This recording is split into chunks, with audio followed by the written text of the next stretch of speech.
morning to you. Welcome to the Rise and Thrive Breakfast Show on not just another channel, Camnet TV. I'm your host. My name is Precious Mzea Sakaleji. Welcome to the Rise and Thrive Breakfast Show. Now, joining me on set is one of Camnet TV's noisemakers, but very, very energetic human being, Sharon Kalimbula, who will be co-hosting with us this morning. Hi to the people. You know, I've always thought it's a bad idea to put both of us on set. Like, hi to the viewers. Thank you so much for joining us. This is the Rise and Thrive Breakfast Show. Like she mentioned, I'm just budging. Actually, I'm not even supposed to talk much. Thank you for choosing us. No, what do you mean you're not supposed to talk? It doesn't work like that here. No. It has to. No. It has to. So she's going to lead me. And then I'll follow. I'm going to follow. It's good to see. It's good to be with you on set. Thank you for having me. It's a great pleasure. Okay. A pleasure. Are you alright? But anyways, to our viewers who have just joined us, hope you are keeping warm. It's quite chilly today. It's been quite chilly for the past few days. I'm still trying to figure out. Someone just told me in the morning to say, I feel so confused because it's very cold. We are all equally confused. Why is the June back? Huh? Why is the June back? I don't know. Someone told me it's actually very cold in July compared to May and June. And I'm like, no. I don't know. Maybe I haven't paid attention to these weather conditions. But we just don't need this cold. It's just too cold. And I'm scared if it's this cold, which means the numbers of COVID-19 will actually rise because of the flus. Apparently. I don't know if there's scientific proof with regards to that. But... We noticed that when it's cold, the cases really shoot up. I think even last year it was the same case scenario, and we're hoping that it gets warm soon so that at least we can reduce the numbers. Talking of COVID-19, yesterday, Permanent Secretary for the Ministry of Information and Broadcasting Services, with his counterparts, they announced the extension for the closure of schools, and it's still something that people have not yet fully accepted, and now with this extension and up to August, so means the whole July no schools, at least half of August no schools, and that will be I think they'll have to review once again to see how it's going to be, but we surely hope that the cases will reduce by then, because the academic calendar is just a mess right now. It's a mess. It's a mess right now. I feel for the grades that are in examination classes and stuff. We're talking of the grade 9, 7, 9. They're writing soon. Yes. Yeah, and the GCE. So we're talking of grade 7s, grade 9s, and grade 12s. Equally, I think they've lost about 4 months so far of their academic calendar, and that's a lot of work that needs to That's a term. So it requires concerted efforts from the parents, guardians, to ensure that probably your child goes to the exam room prepared. Otherwise, it's just something else. It's crazy. It is crazy. Yeah, it is crazy. COVID-19 has actually ruined a whole lot of things. And still talking about COVID-19, the second and first dose is actually available for those of you that have not actually gone to get your vaccine. If you're still skeptical about going to get your vaccine, well, there are information desks when you get to the vaccination centers, and they will allow you to ask the questions and go through the process before you actually get your vaccination. If after that you feel you don't need it or you don't want to get it, you have an option to actually leave and come back some other time. So have you been to the information desk? Yes, I have. I actually got my first dose of vaccination. Which center is that where they have time to talk to you? The showgrounds. Oh, okay. The showgrounds. They are like, how many desks did I go to? 4? So they explained to you, no, this is AstraZeneca. Because I was asking, personally, I needed the information. So you see, that's the challenge that we have. Because if you don't ask, you will not get the information. Even when you go to a health facility, they'll just write, they'll just scribble, with their handwritings. Go to that desk. Go to that desk. Go to the pharmacy. Okay, like what's going wrong on? With me? I mean, I had to ask. I remember even when we were talking about it with Lisedi on one of the breakfast shows, I said I need certain information to understand side effects, what's going to be happening to my body once I take the vaccine, and I got the information, and I got the vaccine. The side effects are different depending on your system, depending on how it reacts to you. Some people just take the vaccine and they are good to go up and running the following day. Others, oof, you get fatigued as if you've been. I had ran over by a train. After an hour. The following day I was good. I only had, my arm was sore. I didn't have a headache and stuff like that. Wow. But I was somehow just getting hungry for no reason. Great. Yeah, so go get your vaccine. If you haven't gotten the information, you can ask when you get to the vaccination center and they will help you with the information that you need. So now, quickly getting into our first section of the breakfast show, let's get stretching, making sure that we boost our immune system by exercising. So right now, let's get into the morning boost. We'll continue with the conversation on the other side.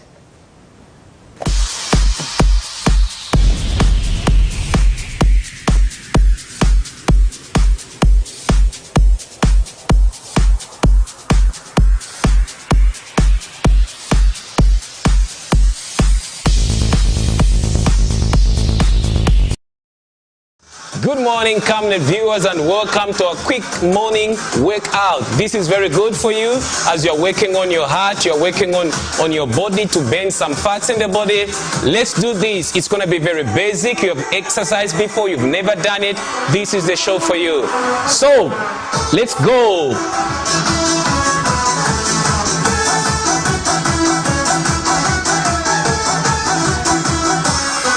A warm-up is very good for you. Let's do a warm-up. So you march, that's your warm-up. I'm started with my left leg. And very soon I'll start now introducing the moves we're gonna do for this morning. Let's go.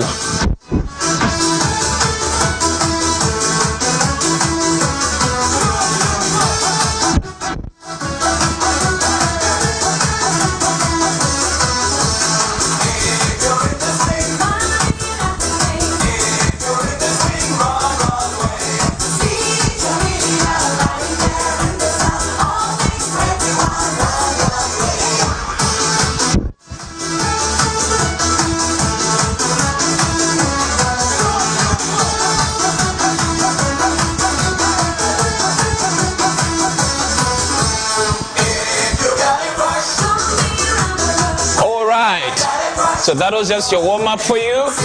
We're going to do the workout now. Okay. Let's go.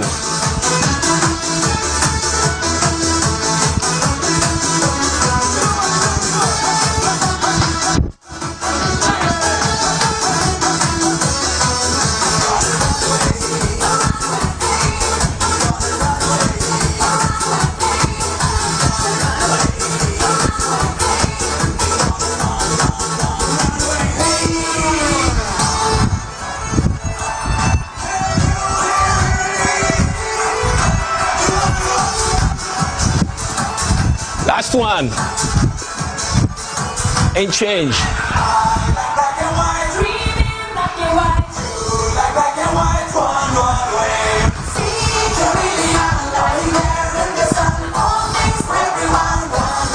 Marching.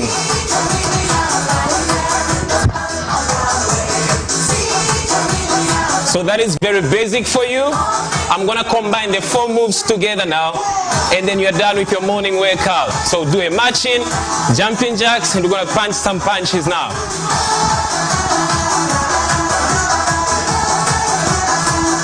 Okay, last one, let's go. 1, 2, 3, 4, 5, 6, 7, 8.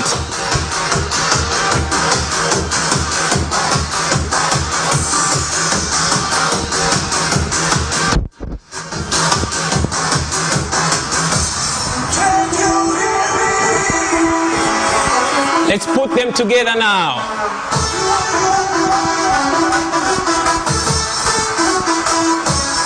Let's go.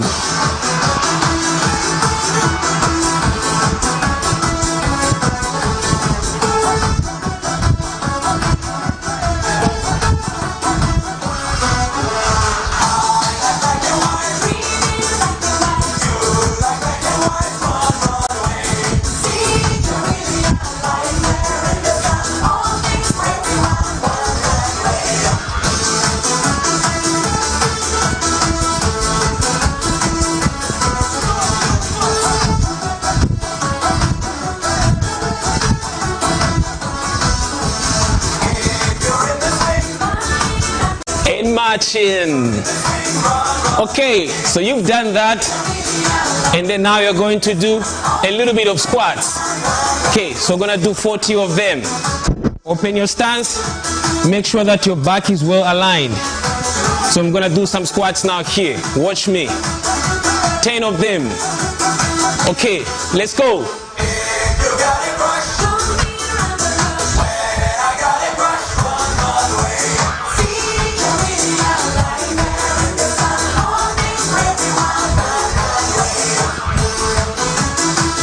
That's 10.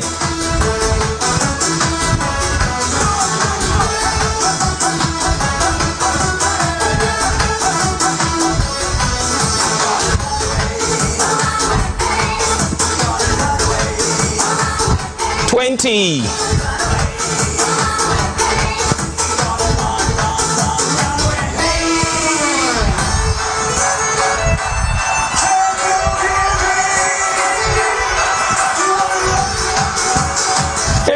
Last 10.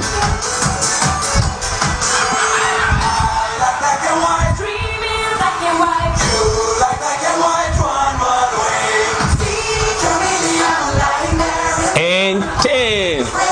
All right, that's it for today, and I'll see you again for another morning quick workout. Make sure that you tune in. This has been Isaac, your presenter, and I'm signing out.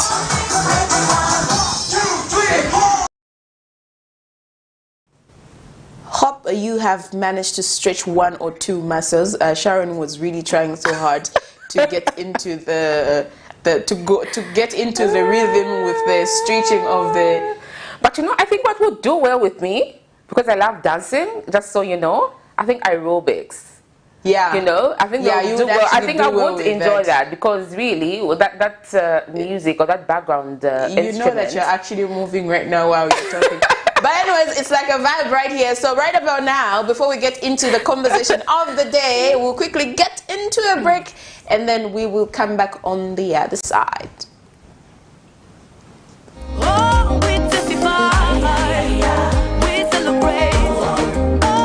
Hello, I'm Deborah Lukalu, all the way from South Africa. You are watching Camnet channel, not just another channel. God bless you. Stay tuned. We testify, we celebrate.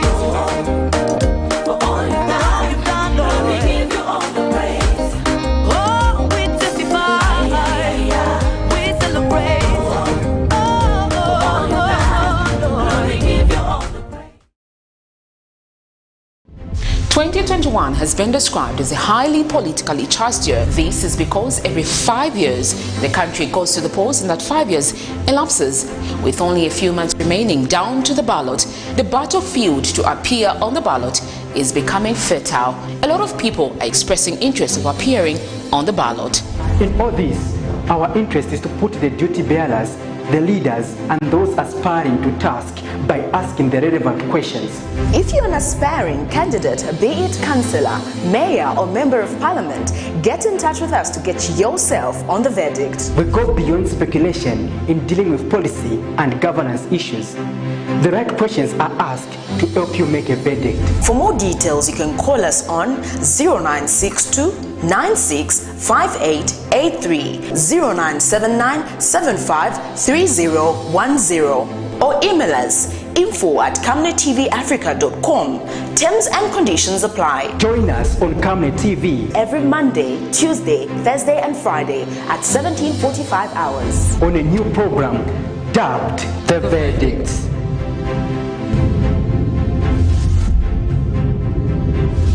Remember that Camnet TV is not just another channel.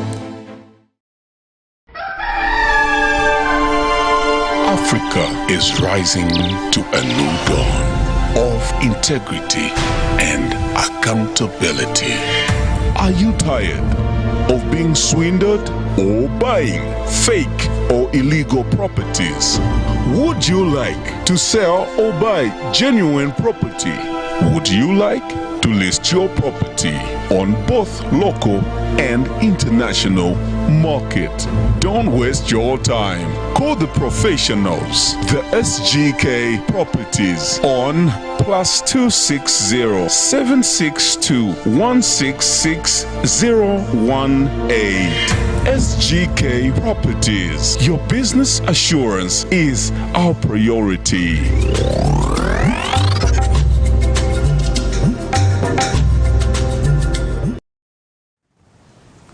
Welcome back. You're still watching the Rise and Thrive Breakfast Show here on Camnet TV. You can be able to contribute on the topics that will be scrolling on your screen via 096-8675-273 and give us your contribution as to what you think with the topics that will be, actually not really topics, but we'll be discussing a few stories that have been happening during the week. We've got quite a number of important issues, a lot of mistrust between the people and government, especially that it's an election year.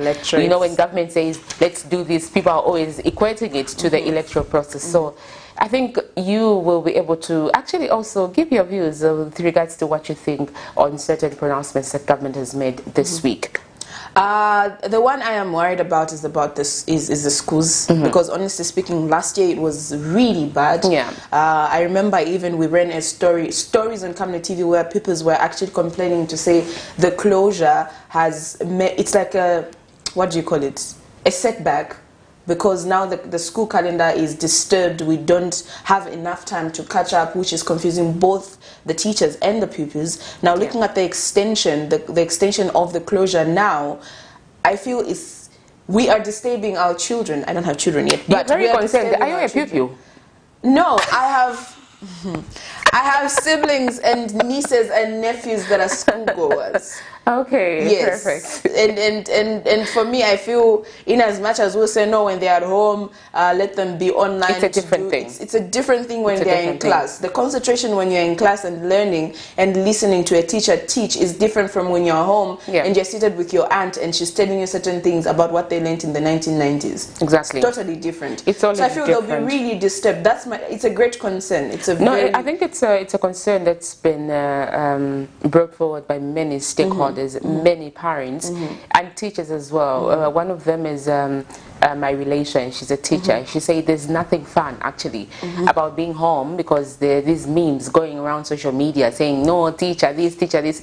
But apparently she is a teacher that takes on pupils with ICTs, and then she teaches in a rural area. So she was like, for me it's a huge challenge, because ICT is a practical subject, and then if I don't teach them for like 3 months, that's a lot. That's a lot of work. These are people that really don't even have these gadgets to use at home to go through. So when they close school, they're completely done with that.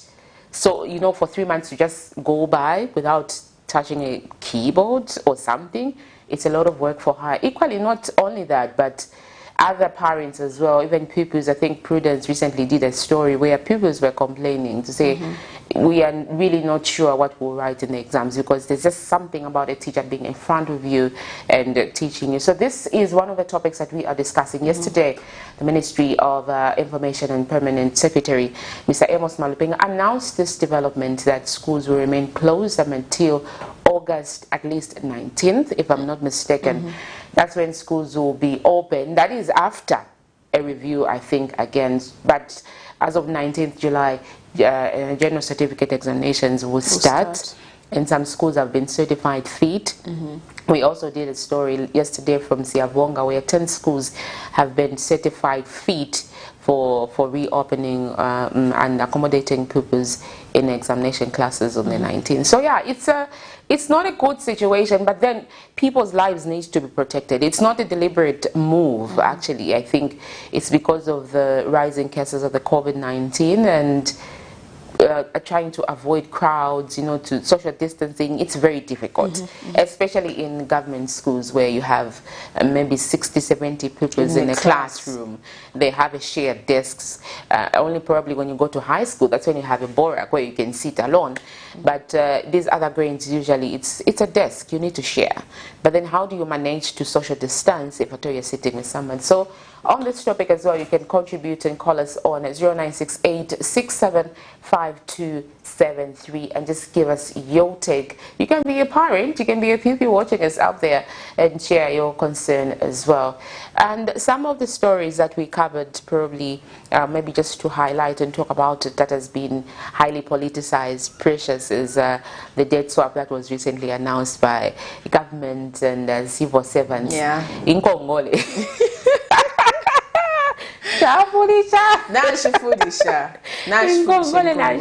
So apparently, I'm going to read something. With the date swap agreement, civil servants' loan servicing cycles and the different financial institutions will be repatriated to the public service microfinance company, where the repayment will be implemented with low interest, and I think it will be done by government.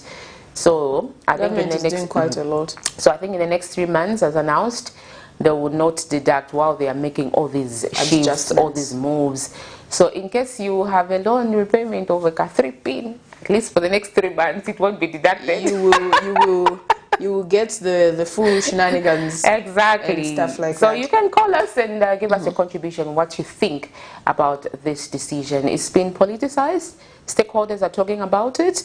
Equally yourself. Mixed reactions. I'm not sure you're a stakeholder. You're a stakeholder. I'm only 21. Who is a stakeholder? Is there an age limit to being a stakeholder to something? I'm only 21. Okay. I'm only 21. Guys, don't involve me in big people issues. In big people issues. No, please, I beg. Allow me to enjoy my... Great. My... She sips. My youth. My what? What am I at this... Youth. I'm child. not a teen anymore. You child? 21 is youth. Young adult. She's a youth. But anyways, you can also get to our Facebook platform and comment, tell us your views and contributions, or you can call us, as Sharon has mentioned, 0968675273, or maybe just comment on our Facebook platform, and we would love to actually hear from you. We're talking about the debt swap and also the extended closure of schools by government for the next 2 months. At least two months. Yeah, so would love to hear from you as a parent or as a pupil or as a teacher what your opinion is on this one. And quickly getting into some stories that actually made headlines in the course of the week. We're talking of the famous photographer who has been sentenced to 2 years imprisonment with hard labor for defaming former Minister of Information and Broadcasting, Dora Silia. At that time, quite a number of opinions have come through, both on social media and also on the other side. Personally, I feel he deserved it. Okay. So you're being a judge? I'm not judging. I am just looking at... I watched that live session. Yeah. And as a female, I equally felt disrespected and belittled. You can't come on social media, a live session, and start accusing someone of from your assumptions. Okay, you don't because you don't like them or what? You don't like them just because maybe they said something to you or they did something to someone you know. It doesn't have to get to that extent. This calls for responsible use of social media. Yes. And since the implementation of the ascension of the cyber laws, I think they're working. They are working. Be careful. They are working. Be careful what you say and who you say it to, because they'll sue you and they'll get money out of you, or you go to prison. Don't bully me, precious. 2 years is a... No, Karen, please. First of all, no one can bully you around here. We can go around and do a survey and you obviously get the results. But cyberbullying is a crime. Okay, yes. It is a crime. People are paying money. People are going to prison. Talking about paying money, one of the famous entrepreneur, Mwizu Kanje, actually sued someone for defaming her or for hate speech on social media, and she got herself 50,000 kwacha cash. What people would say a whooping. Yep. 50,000 kwacha for defaming someone on social media. So even those comments, someone posts something, a picture of themselves, and you just comment something that will hurt them in some way, emotionally, they'll sue you. Yeah. And they'll get money out of you because you're not careful with your words. So be mindful what you say and who you say it to, because people are not playing. Cybersecurity and cybercrime bill is actually there and is working. So yeah. All right, so right about now, we just go straight into the story about the date swap so that we get to see and probably watch get more details. What they said about this date swap. The micro finance institution, which is a government institution, will ensure that it will give you the terms and conditions which will be so favorable as compared to going to the bank to get a loan from the bank or other financial lending institution. So this is the process we are saying. It will take a maximum of 3 months to do the reconciliations. I owe you, you owe me. How do we reconcile when we transact this way? Do you remain owing, or are you going to clear whatever is outstanding? Or just to emphasize what J.S. Uvala has said, please, to the civil servant, if you have to borrow for investment rather than consumption, do not go back into the debt trap.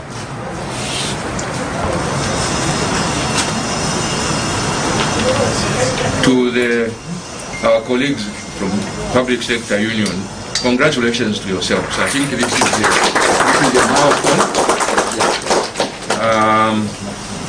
And let me take the first step to sign this addendum.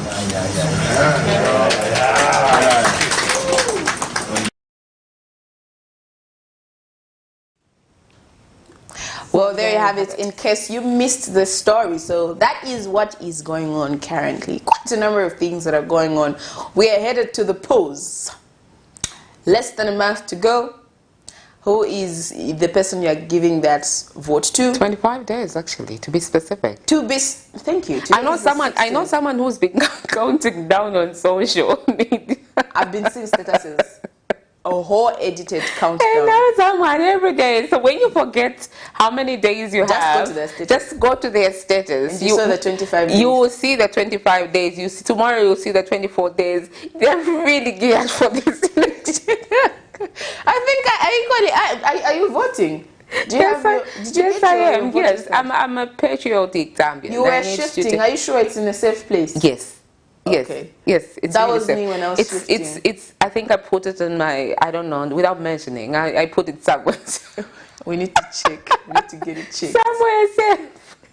Okay, but anyways, remember you can actually come through and tell us what your contribution is, or what your comment or opinion is on the topics of discussions that we're having today. We have two. We are talking about the debt swap and also the extended closure of schools by government. What is your take on those two? 0968675273, or get to our Facebook platform, search for Camnet TV. If you haven't liked the page, I don't know what you're waiting for. Like the page and comment. We will read your comments live on air.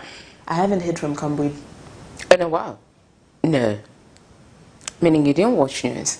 I haven't heard from him. He's around. He's around. I think anyway the last time we really heard about him was the time that the Electoral Commission of Zambia lifted his ban, which was last week. Yes, and he said something.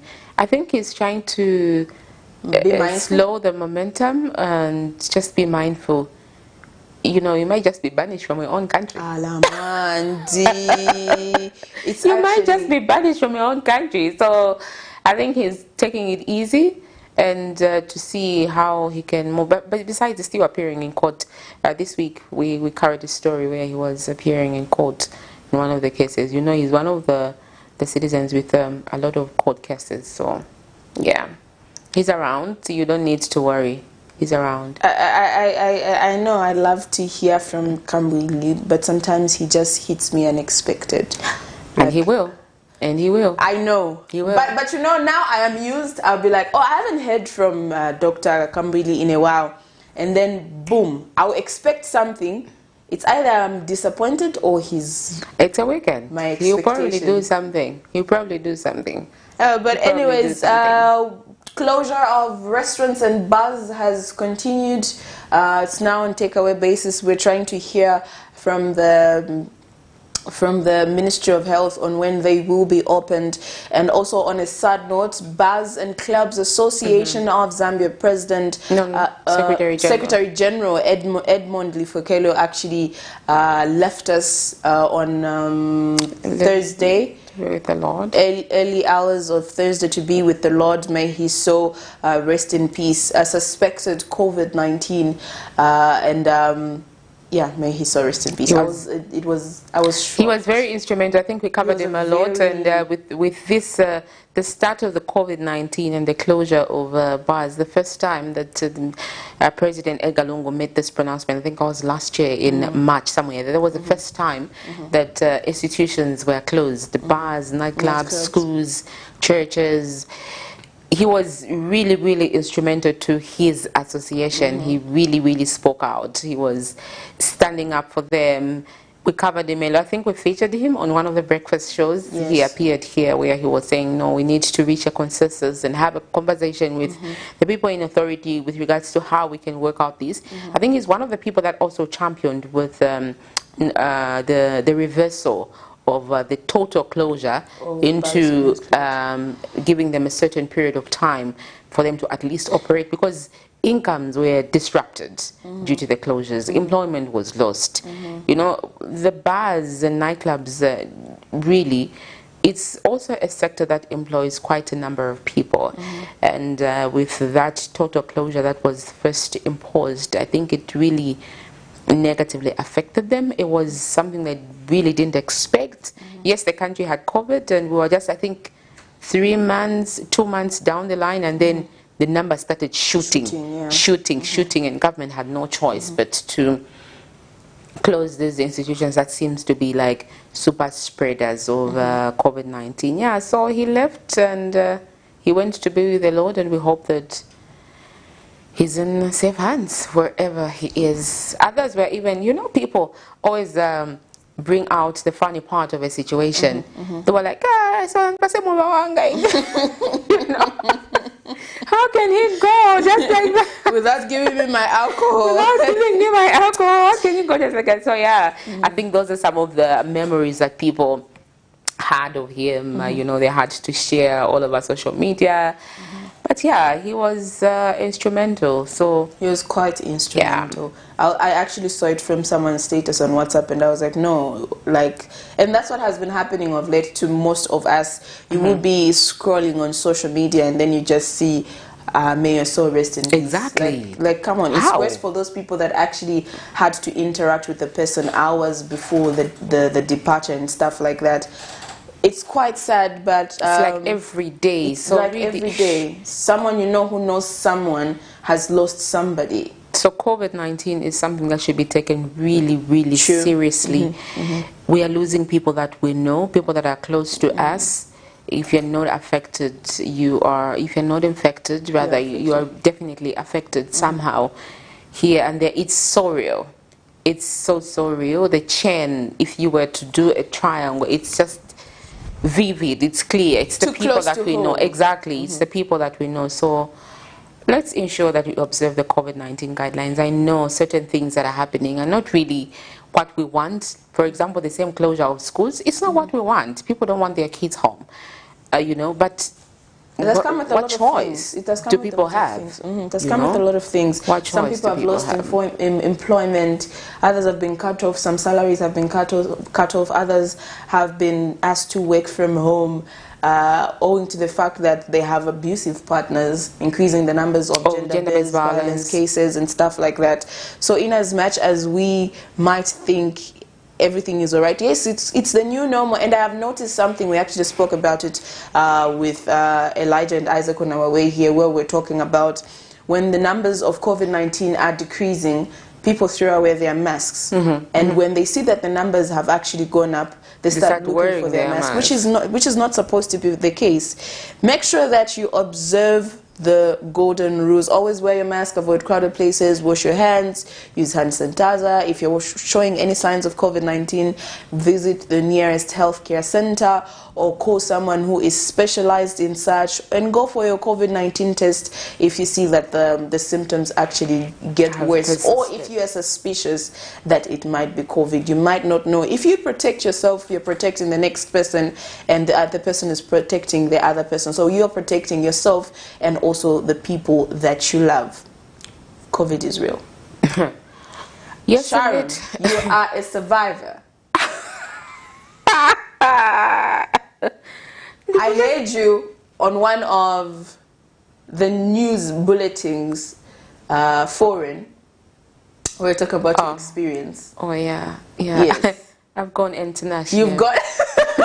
I've gone international. You've gone international, and you were actually talking about your vaccine and what prompted you to actually get the vaccine because of how your experience was with COVID-19. Yeah, yeah. We thank God that. Am I supposed to talk about it? If you want to, if you're comfortable, yes. No, obviously there's nothing to hide. Yeah. There's nothing to hide, and I can actually be, what do you call this? An advocate? Yeah. We spoke about this yesterday. Exactly. I can be an advocate, you know. So yeah, I think I'm going to share the same message that people share, that COVID-19 is real. I went through it, and you can also experience it. You can also contract the virus. It's all over. So you need to ensure that you take care of yourself. But then, in as much as you take care of yourself, that doesn't mean that you can't have it. True. I was wearing my mask, at least as far as I know, you know. I'd wear my mask. You don't have to do that. I'd wear my mask. Yeah. I would hand sanitize. You know, I'm not sure about the distance. Because of your job. Yes. You know, I would meet different people. But I tried at least to observe maybe 4 out of those 5 golden rules. And I still had to go through it. And it wasn't really a good experience. And I'm hoping that no one else goes through it. But then we are in this season. So just ensure that you try, by all means, to reduce the risk of contracting the virus. Yeah. It's not a moment of silence. I'm okay. It has just clicked now that I have to be with people that have had COVID before. Not stigmatization or anything, but I thank God. But you're stigmatizing towards me. No, relax. I haven't. This distance is way too much. Come closer. No. I am trying to be safe.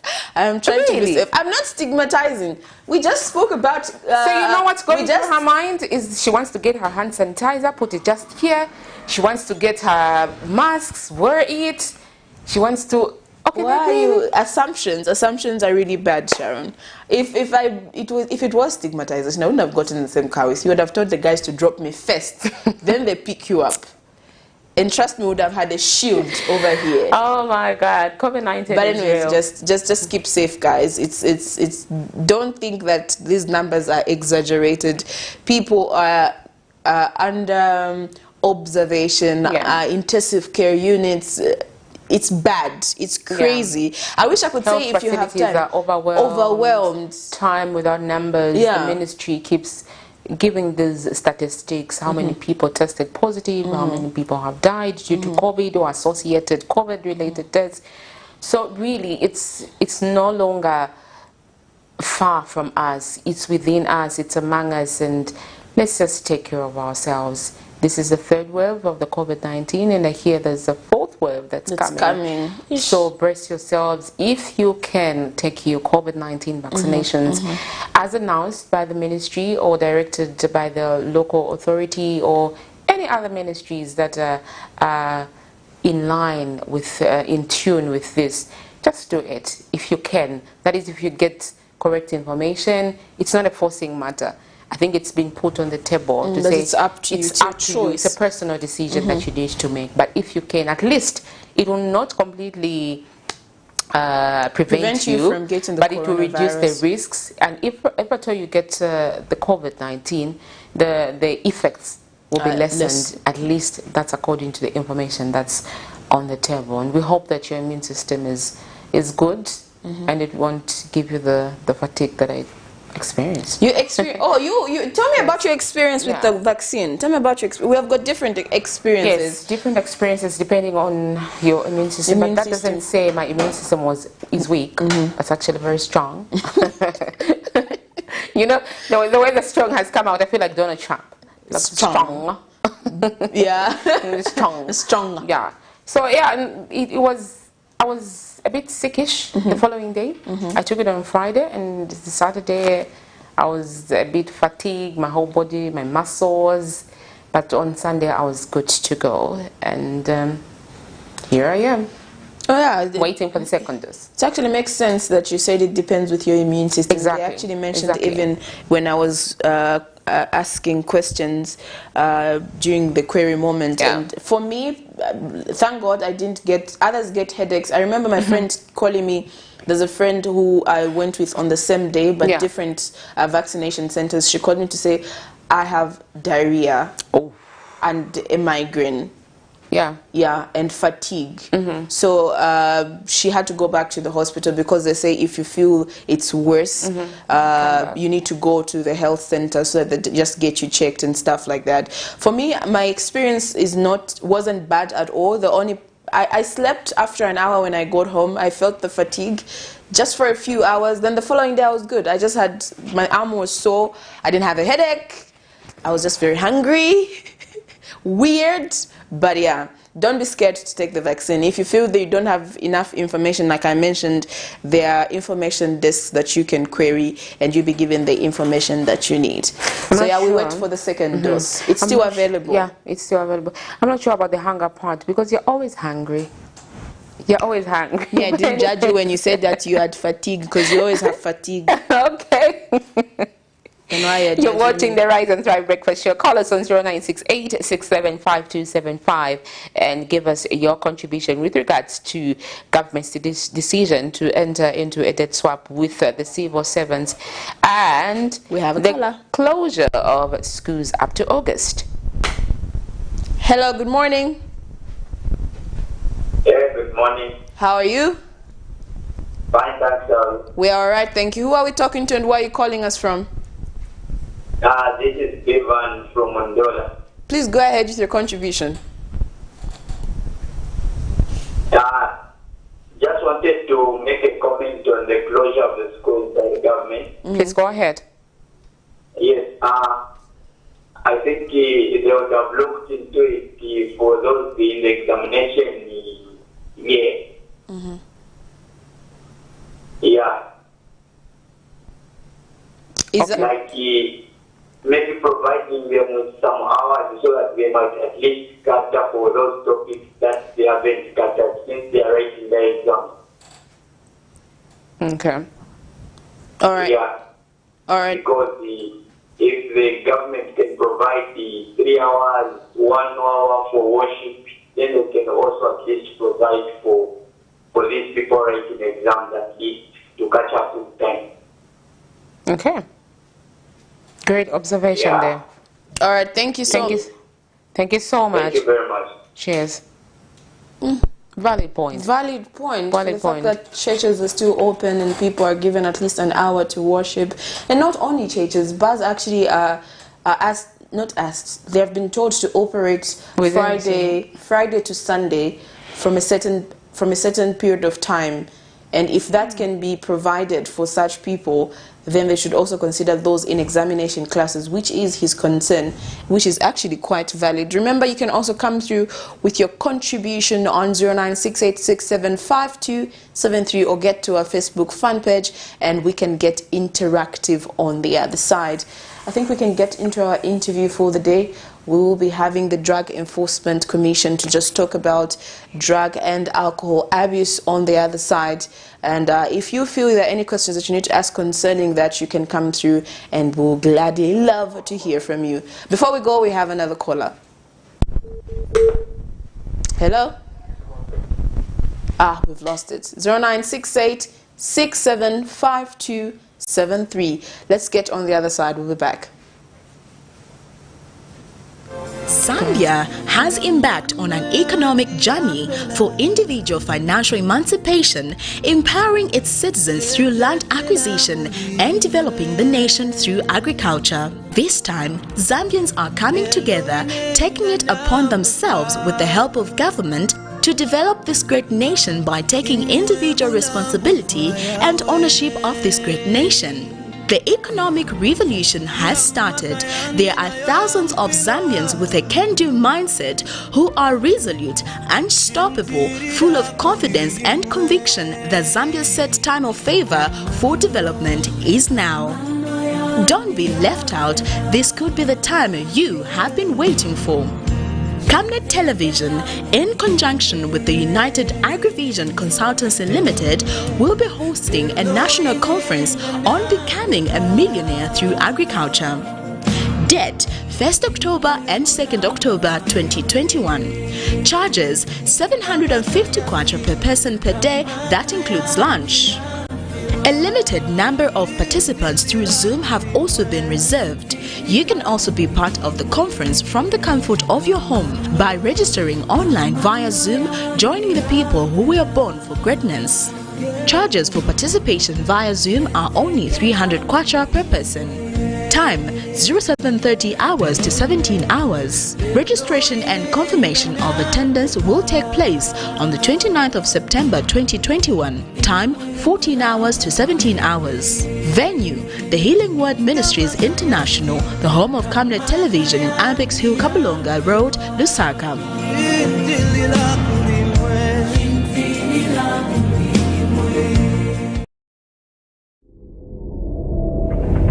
Camnet TV is here to entertain, educate and inform you.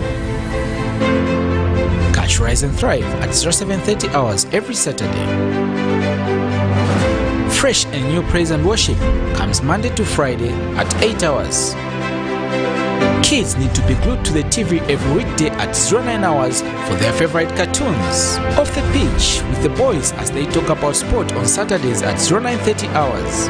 Remember, we are also here to entertain you with our different varieties of movies every weekday at 10 hours. Join Pastor Victoria and Moses Chuluwa with Healing Word Ministries International Church live sermon every Sunday at 10 hours. Katamanda brings to you another journey of gospel ministers on Saturdays at 10:30 hours. The verdict comes to your screens at 17:45 hours. Join the Revival Harvest Church every Sunday at 18:30 hours. Every Monday to Saturday, join us on the news desk at 12 hours as we bring to you the midday news, and at 19:30 hours Central African time every day for the main bulletin. The ministry with Pastor Moses Chilua comes every Friday at 20:45 hours. On Mondays, it's your favorite National Matters at 20:45 hours. Wednesday and Thursday, Pastor Victoria and Moses Chilua are on Partnership of Greatness with different spiritual teachings at 20:45 hours. And Frank on Camnet comes to your screen every Tuesday at 20:45 hours. Camnet TV, not just another channel. Catch Pastor Moses Chilua on Camnet TV this Monday. Zambians will head to the general elections where we have to elect our president, members of parliament. What should be the mindset of the Zambians as we elect the leaders to take us into the next 5 years of development? Join me this 19th July at 20:45 on National Matters as I host Chitambala Mwewa. If you don't have the full picture of what's going on, you often jump to the wrong conclusion, which I often see, especially with the advent of social media. That tends to happen quite a bit. Make a date.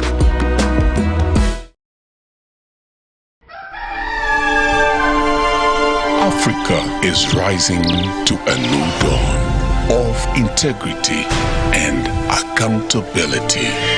Are you tired of being swindled or buying fake or illegal properties? Would you like to sell or buy genuine property? Would you like to list your property on both local and international market? Don't waste your time. Call the professionals, the SGK Properties, on +260 762 166 018. SGK Properties. Your business assurance is our priority.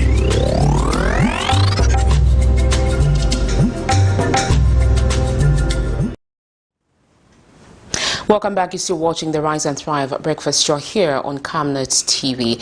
Right about now, we've just gone into our interview with the Drug Enforcement Commission Public Relations Officer, Mr. Mathias Kamanga. I hope I'm pronouncing it correctly. Very correctly. Welcome to Camnet TV. Thank you very much. Is this the first time you've been here? Yes, it's my first time, so I had to find my way around to get to the studio. Don't worry about it. We don't have drugs. We may have trees around this place, but it's clean. I'll bring our canines to come and shake. These are holy grounds. Yes, that's the consolation. Thank you so much for taking your time to come and talk to us, especially that it's a weekend. Yep. Usually weekends are family time, but you took time to come and talk about certain things with us, to the nation out there. For starters, the commission is well known. I'm not going to give you time to start explaining your mandate, what. We all know who you are, at least briefly. So basically, we've seen the commission apprehend people for drug trafficking, for growing, for what. That's the news that we get most of the times. So just briefly, what else do you do as a commission? I'm glad you asked, because most people, when they say they know the commission, they look at the arrests part, of which we're very effective because we've arrested so many people too much. Now, the other aspect that people may not know of the Drug Enforcement Commission is with regard to the sensitization programs that we have. We have a mandate as a commission to educate members of the public on the dangers of drug abuse and the dangers that are associated with any substance abuse. Now, I'm saying drug and substance because we do education not only on prohibited drugs, but even on legal drugs. We do sensitization on why they are not good. For instance, alcohol is a recreational drug which is allowed in this country, but we do sensitize members of the public on the dangers of alcohol abuse. But other than that, we also look into issues of rehabilitation and counseling. So in terms of counseling, we have an open door policy where any member of the society can be able to walk into our offices and we'll be able to offer them counseling services. Now, this can be people that are drug dependent, those that are probably you started abusing drugs and you are dependent on the drug, or you are, others may say you are an addict of a particular drug. So we offer counseling services. We are about to go into rehabilitation services. Now, the difference between the two is such that counseling, you come in, we do the counseling, we can go on a program, you go back home. But when it comes to rehabilitation, these are worst case scenario where you may need to be able to bring somebody in to probably house them and go through a certain process where they are detoxicated of the drug that could have overtaken their body and things like that. So that in itself requires a much more dedicated process. Currently, those services, we offer them in conjunction with the University Teaching Hospital. Clinic 6 is actually very helpful with that, and also with Chainama Hospital. So those are the areas where we are able to come in. But other than that, there is the aspect of money laundering. Now, money laundering it's you know, when somebody commits a crime and they have something that comes out of, something of value that comes out of that crime they've committed, that in itself, possession of what you have stolen or what you have acquired out of a criminal offense, is it amounts to money laundering according to the laws of Zambia. So as a commission, we do investigations with regard to money laundering offenses and any other financial cases that are reported to us. Okay, so Zambia being a country that is youthly, it's most of its population are youths, and this is a vulnerable group that gets involved in substance abuse. How many people, or maybe what are the statistics, at least this year, if at all you have any, with regards to how many youths have been put on the rehabilitation program that you have, or the counseling program that you have? This year, let me speak of the first quarter. From January to March this year, we had about 167 people that came on the counseling program, of which 3/4 of it was mainly the youth, and about 1/4 was those above the age of 35. We had somebody who was even up to the age of 65, 64. Abusing substance. Abusing substance. Wow. That came in and was able to seek help. Missed the youthhood. Definitely. So it's a problem. Drug abuse is a problem actually in this country, because most of the youth, and especially in this time of COVID, where people are supposed to be working from home, schools are closed, and it's like children are in their homes, and there's very little to occupy them. There's a problem where even the parents themselves, who are supposed to be looking after the children, are probably busy. Maybe they just, if they're working from home, they will decide to go and work from the bedroom and not be able to monitor who is within the house and who is not within the house.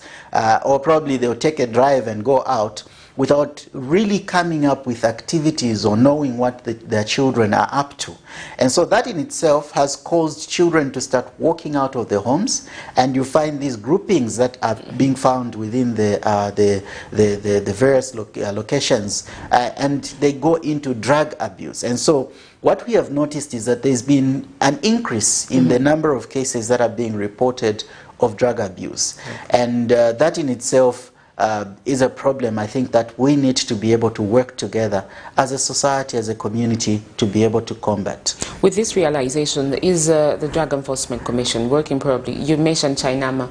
The police are also a part of you. Yes. What are you doing to ensure that you curtail this? Because COVID is with us. Yes. The situation is there. I remember we did a story with Chainama, where it was reported that, yes, indeed, the cases, like you have mentioned, have gone high with regards to mental issues, especially among the youths. What are you doing to ensure that at least this is reduced?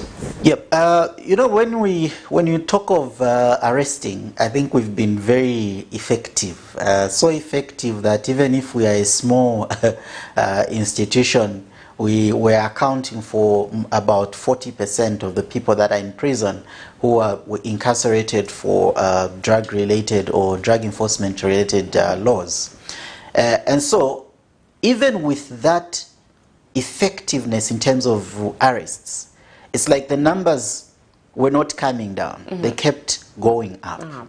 And so, in this year particularly, we have decided to take a different approach. And the different approach we are taking is to emphasize the issue of awareness, where people must be able to realize what are the dangers that are associated with drug abuse. And so the view that we have taken, particularly this year and going forward, is one where we are looking at awareness, raising awareness in the communities, offering prevention, treatment, and rehabilitation services. And so we have a new law, which is the Narcotic Drugs and Psychotropic Substances Act of 2021. It's Act number 35 of 2021. This act is actually, you know, emphasizing issues of prevention. So hold your thought, we've got a caller. Good morning, thank you for calling Camnet TV. Tell us your name and where you're calling us from. Yes, yes. Kindly speak up. Good morning. Good morning. Yes. Please. Yes, Sorry? The line is pretty bad. Wow. Yeah, the line is pretty bad. Just call us again and give us your contribution, your thoughts. In the studio right now, we are talking to the Drug Enforcement Commission Public Relations Officer, Mr. Matthias Kamanga, who is just telling us a little bit more about what the Commission does. Don't go about sharing those drugs that you have. He's here. You can go on with your thoughts. Yes, so I was saying that with the arrests, the numbers were not going down. And so we have taken this approach where we are looking at raising awareness. Now, in trying to raise awareness, we're saying that probably let's start with the parenting skills. Yes.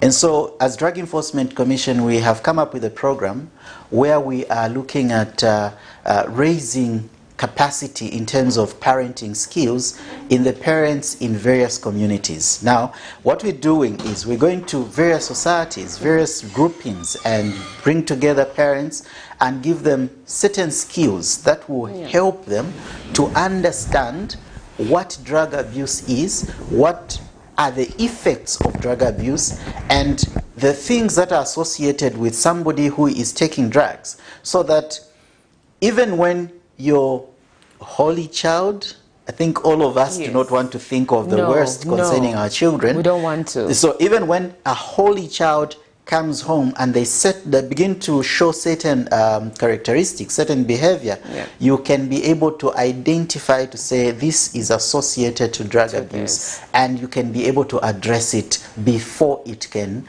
grow. Many parents do not want to discuss these issues. You always thinking that my children are too small for them to talk about issues of drug abuse and the like. But these children are the same ones who are exposed, you know, to social media, to television, to music, and in certain music you find an emphasis on drug abuse, an emphasis on this, an emphasis. So to them it looks cool, like something that they should go into. And so as a parent, we are giving these skills so that they can be able to talk about these things and prevent it before it can happen. So from the time you started this program, how has been the response on a scale of 10, probably, with the parents? Well, in the communities where we have done this particular program, it's been very, very wonderful. I think the problem that is there is that we've not had as many of these programs as we may want. In the ones that we've had you know, quite a very good response, because the parents that we have been able to interact with have not just impacted their own children, but they've gone on to impact the society in which they live. They are like our ambassadors, and when they see something, they've been able to bring it forward and to make sure that it is attended to. So this is a good impact on a scale of 1 to 10, where we've done it. I would be, you know, ambitious and give myself a 9.9. No, that means we wouldn't have these records if I tell you you've done that good. No, the problem is that we've not done it in the many communities as we may want to. Probably mainly because of lack of resources and all these things. But as a commission, we are determined to ensure that we reach out. In fact, we've been working with the church, we've been working with different community groupings that are there, so that we can bring about awareness in these communities. Okay, so Chivolia is well known. You know, they sell this iwange, chamba, marijuana, that's it's being championed, you know. It's sold in broad daylight. I've witnessed that. Pachidishi, you know, Navika. These are rolling. What's that? Really? Where are you? Where is your presence? It's been going on for years. You've made arrests, at least we've seen. But then for Chivolia, it's a bit tricky. We don't even see much of you saying we've arrested this in Chivolia, we've arrested. But then with other provinces, you know, these small scale farmers, you know, they plant in the middle of a maize field, they plant the chambers there, you arrest them. But then when it comes to the Chivolia guys, what's the bone of contention, really? Okay, thank you very much. The Chivolia story is quite a different story altogether. You may wish to know that we have conducted a number of operations in Chivolia, and we still continue to do. One thing that is unique about Chivolia is that the drugs that are sold in Chivolia are not particularly resident in Chivolia. It's not the residents in Chivolia that are involved in the in the production and selling of these drugs. And so I'm saying so because we've conducted several operations where we go in the night to do a search within Chivolia, and our yield during the night is very insignificant in terms of quantities compared to when we have done operations, and usually it's been joint operations with other wings during the day, when we go in and we are able to seize sacks and sacks of whichever drug and the like. That means that the drugs that are being sold are actually being brought in from outside into Chivolia to be sold during the day. It's like a marketplace where people are bringing in these particular drugs. And so as a commission, we have decided, or we have determined to say, instead of us concentrating on the leaves, which is the place, the marketplace where it is being done, the best thing we can be able to do is to cut out the supply. And so that is why we've been conducting these operations in the areas where these drugs are coming from. We have arrested people in various locations, in Ibex Hill, in Kablonga, in Kanyama, in Makeni, who have been people who have been bringing these drugs into Chivolia to come and sell. And so what we've been doing is to set up surveillance where we know, okay, this person has been coming here. They are the ones that are bringing the drugs in Chivolia for sale. And as we do that, we are able to identify and are able to cut them right from the source before they can bring these drugs into that place. But going forward, is it going to continue to be a marketplace? Yes. No, it is not going to continue to be a marketplace. As a commission, we have a 3-year program that we are using first and foremost in Chivolia, that we may be able to transform that place. Now, this program requires us to work with various stakeholders, people to come on board for us to change the lifestyle. Poverty has been a problem in Chivolia. It is the reason why many people have been accepting to sell for somebody who is staying outside the drugs that they sell in Chivolia. And so it's a multifaceted approach that we are going to take, where we want to look at the various social aspects. And we've given ourselves 3 years, because in 3 years' time... Starting now or way back? No, we are yet to commence that project. And at the moment, we're just putting resources together. And when we start, we will give ourselves 3 years. And that 3 years, it's going to ensure that by the end of the 3 years, the Chivolia that we know now is not going to be the Chivolia we're going to know. And we'll come back to this show and talk about the success that we would have achieved in that particular area. We surely all want to see the success story of Chivolia. I mean, at least in Lusaka, that's the Dane of Ibange.